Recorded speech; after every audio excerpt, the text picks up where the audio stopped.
মধ্য দুপুরে তেতে আছে রোদ, সফেদ দেয়ালে রং তুলির আঁচড়ে আঁকা হচ্ছে নতুন সূর্যফুল। নতুন বাংলায় তারা গাইতে চায় সাম্যের গান।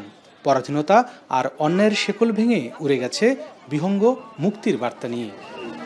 শিকলটা ছিঁড়ে গিয়েছে, মানে সবাই মুক্ত হয়েছে, এটাই আর কি এখানে বোঝানোর চেষ্টা করি। থিম বুঝাইতে চাইছি যে নতুন সূর্যোদয় হিসেবে ওই হিসেবে আমরা এটা আঁকছি। পুরো বাংলাদেশের ওয়াল যাতে অনেক সুন্দর হয়, আমাদের স্বাধীনতা বিজয় যে আমরা অর্জন করছি ওইটা যাতে প্রত্যেকটা ওয়ালে ফুটে ওঠে, ওইটা চেষ্টা আমরা করছি। বেলা 11টায় ময়মনসিংহ নগরীর টাউন হলে শহরবাসী দেখল এক অন্যরকম দিন।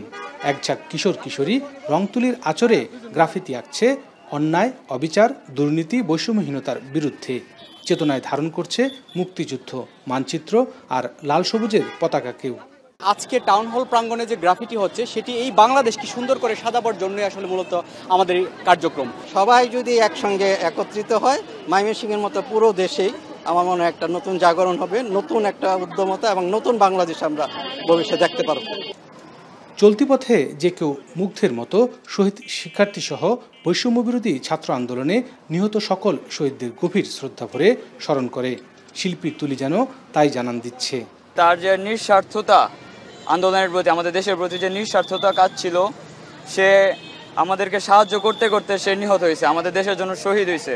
আন্দোলনে যারা শহীদ হয়েছে তাদের উদ্দেশ্য করে, তাদের শ্রদ্ধাতেই আমরা আছি তাদেরকে। লাল হচ্ছে আমাদের শহীদ ভাইদের, রক্তাক্ত ভাইদের জন্য লাল, আর সবুজ হচ্ছে আমাদের বাংলাদেশের। শহরের টাউন হল মোড় ছাড়াও জেলা স্কুল মোড়, নতুন বাজার, গাঙ্গিনাপাড় এলাকাসহ পুরো শহরে দেয়াল জুড়েই শোভা পাচ্ছে শিল্পীদের আঁকা গ্রাফিতি।